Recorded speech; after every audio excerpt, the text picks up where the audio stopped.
The ancient empire of Kishkindha was built into a harsh, boulder-strewn landscape in southern India. At the center of this fortress ruled King Vali.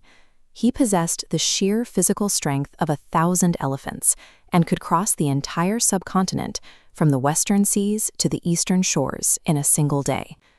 Vali's invincibility rested on a specific divine mechanic, a boon that triggered the moment an enemy faced him in direct combat.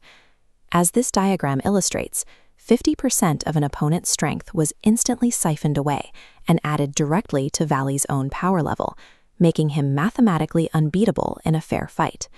He had only one geographical vulnerability. Due to a curse from the sage Matunga, if Vali ever set foot on the nearby Rishamukha mountain, his head would shatter and he would die instantly. Decades later, Lord Rama, the ultimate embodiment of righteousness, arrived in Kishkindha.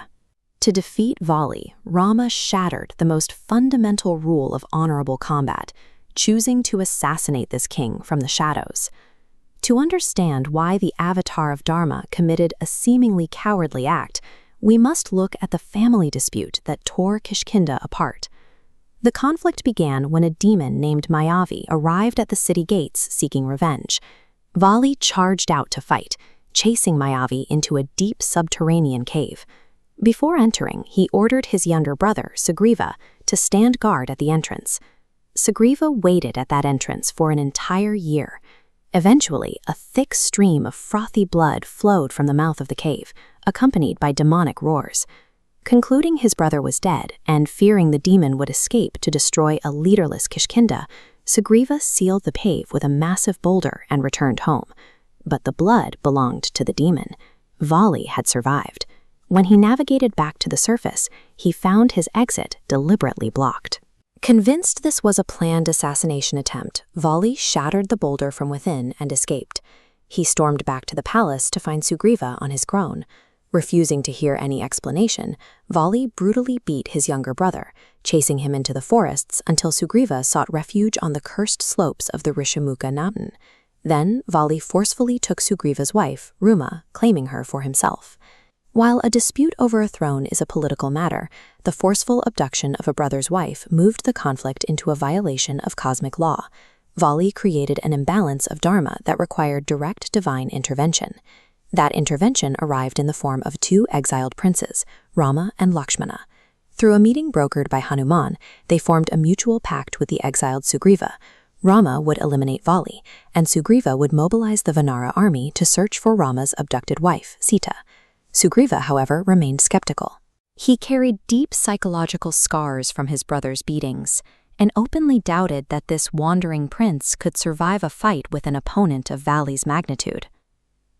To prove his capability, Rama performed a casual display of physical dominance. He approached the mountain-sized skeletal remains of a demon Vali had previously killed, and effortlessly kicked the structure 10 yojanas, roughly 80 miles, into the distance with his toe. Next, Rama demonstrated lethal precision. He fired a single arrow that pierced straight through the trunks of 7 massive sal trees in a row, before returning cleanly to his quiver. These acts established that Rama possessed the raw firepower to execute the kill. However, confronting a foe who siphons half your strength required a calculated tactical workaround, rather than a frontal assault. The execution of that workaround took 2 attempts. During the first duel, the brothers engaged in a brutal hand-to-hand fight. Covered in dust and blood, they looked physically identical. Rama, watching from the tree line, held his fire to avoid hitting the wrong brother. A severely beaten Sugriva retreated to the mountain. Before the second encounter, Rama placed a garland of Gaja Pushpi flowers around Sugriva's neck, creating a clear, unmistakable target identifier.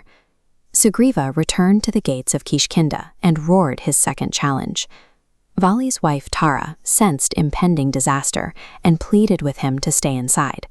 Blinded by arrogance, Vali ignored her strategic warnings and charged out.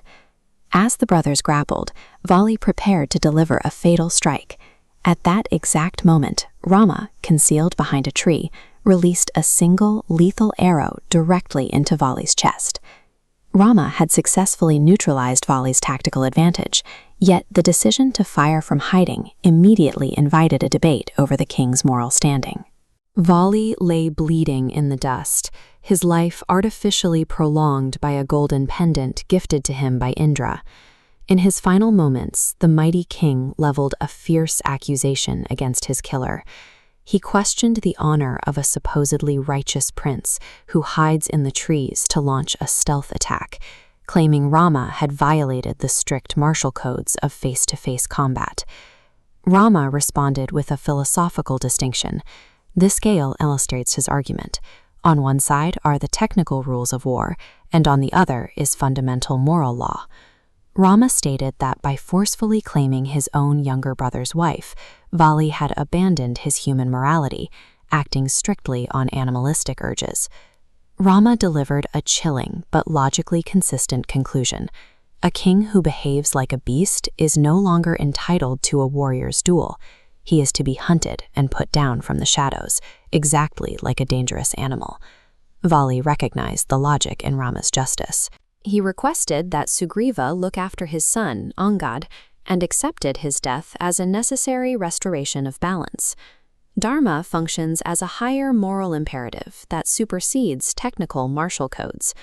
In Kishkindha, protecting society from unchecked, arrogant power meant stepping into the shadows to restore the light.